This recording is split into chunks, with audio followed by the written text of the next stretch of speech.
but so there's a little bit of an imbalance in there. So I'm just going to gently sort of push and twist to try and gentle, see if that looks more balanced. And if you can see that, now they look balanced, they look even.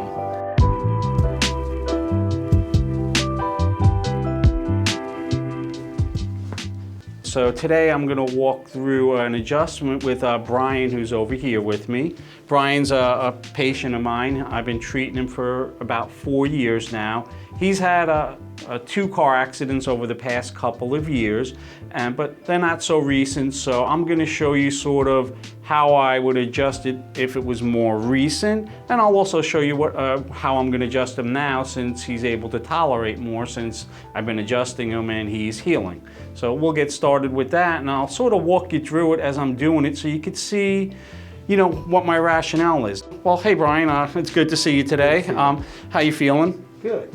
Good. If you go ahead and lay on your stomach for me. Okay. So I'm going to come in and check his feet just to see, because that gives me an idea if there's anything off in his lower back area, what's called your pelvis, but I try not to use fancy words. This right foot is, you know, maybe about 1/4 of an inch higher this way. So there's a little bit of an imbalance in there.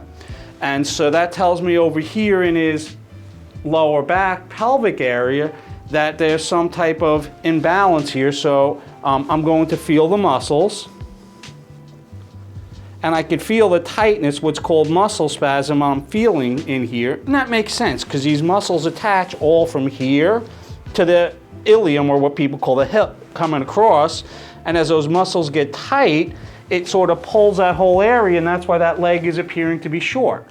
So I'm going to do a treatment to help get that bottom part balanced, to set the tension on the table. And then I'm going to swing around to this side, and I'll let gravity in the table do the work. So I'm just going to gently sort of push and twist to try and... I'm going to come back and check the bottom of his sneakers, his legs, to see if that looks more balanced. And if you can see that, now they look balanced, they look even. So we got the bottom part level. Now that's important because you don't want to walk around like the Leaning Tower of Pisa, right? If that's uneven, then everything else is sort of tilting. So we got that balanced out, that's good. So now I'm going to feel the muscles again. That's feeling definitely some looser than it was. And I don't know if you heard that, that was a little bit of a crack or a pop in there. I do a lot of work with specialty cases like on disc problems, and so I'm going to show you how I would treat that. I'm going to only do that a little bit because he's not really having that issue, but in any case, my table is specifically designed to help with that. So I do a gentle stretch with the table, and the table, I really don't like to use fancy words, but it's called a flexion distraction table, and that just means that it's, let's just keep it simple, it's stretching the spine and it's helping to take some pressure off those discs. If we look at these models here, this is just plastic models, and this shows, this would be the bone or the vertebra in white, and then these peach looking things is a disc. So this disc looks nice and good. You can see how thick they are. But if we compare that to these discs as it's going along here, you can see these discs over here, they're getting dehydrated. But over here you can see how this disc, this is called a bulge or herniation, how it's pushing out that middle part. But there's different things that can happen to a disc. It can get thinner like this, but it can also be inflamed and it would be thicker, which isn't illustrated here. So this technique that I'm showing now would really be for more like a disc that's more recent, and it's thicker, it's irritated, putting pressure on that nerve. Go ahead on your side facing me, Brian.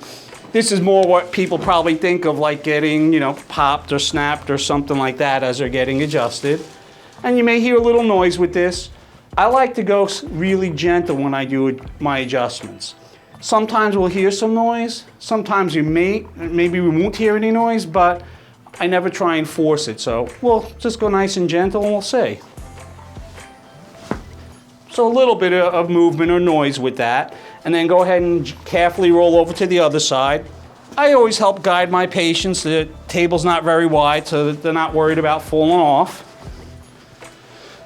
Then I'm going to adjust them this side, and again, I may not do this on every patient, just the ones that need it. And so you can hear that too. So that's your typical adjustment with the lower back, what someone would think.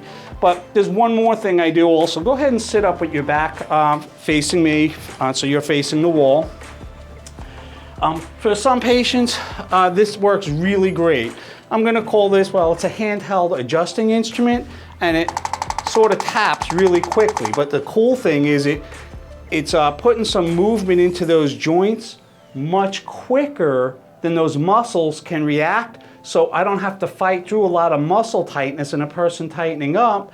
It lets me get things moving better with very minimal pressure. So it's really comfortable on the patient. So what I do is, first I'm just gonna feel his spine along the side to make sure if there's an area that I'm feeling that's tight. So when I get to here, even though I just adjusted them, there's still a little bit more I want to work on. So I could feel it in here, it's tight and it's not moving the way it should. So relax and bend back just a little bit. So just nice and gentle. Sounds sort of like a woodpecker. I'm just going back and forth on that joint. But now the most important part is I'm going to recheck it. I'm going to feel to see if it's loosened up and it's moving better. Like in that case it is. So that's all that needed to really fine tune and get the rest of anything he needed adjusted. So his low back right now, it's in pretty good shape. So that's typically some of the things I may or may not do as far as a low back adjustment. Sometimes I'll adjust what's called an SI joint over here, your sacroiliac joint, but I'm gonna have him lay on his stomach and I'm gonna adjust his mid back. So go ahead back on your stomach for me, Brian.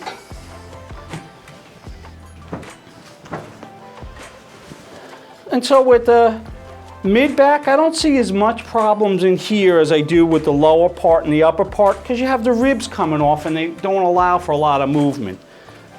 But so I can feel it's just very subtle, but a little bit tighter in here. So just some very gentle movement.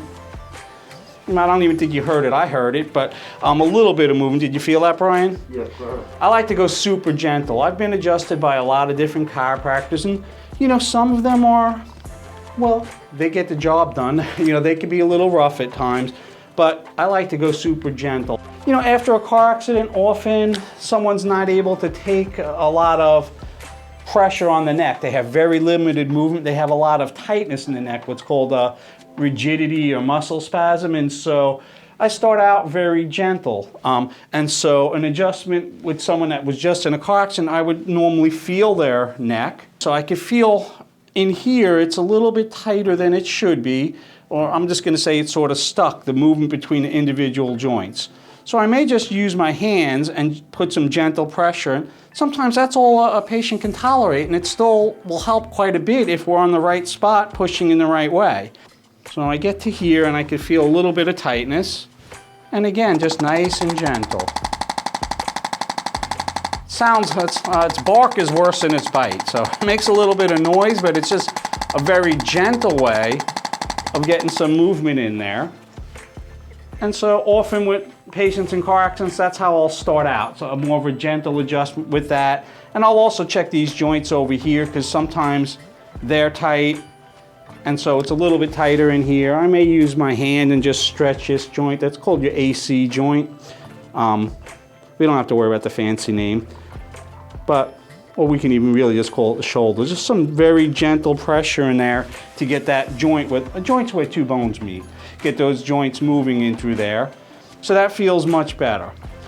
Go ahead on your stomach for me one more time. And another thing I may do with patients with neck pain, depending upon what they could tolerate, is sort of the same thing, but now they're laying down and I'm feeling the motion between individual joints. And probably, to me, the most important thing that I use on a visit-by-visit basis is how is that moving? Is it moving normally, and are each of the individual joints moving properly? So I can feel it's a little tight here, so I'll put some gentle pressure.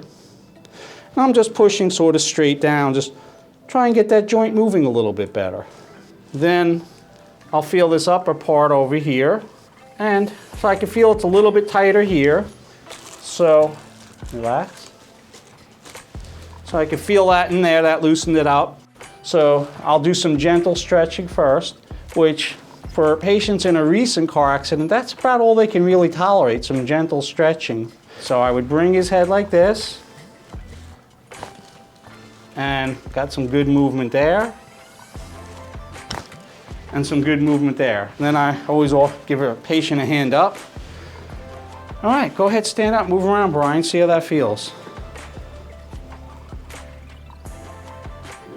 Feels real good. Thanks for coming in today.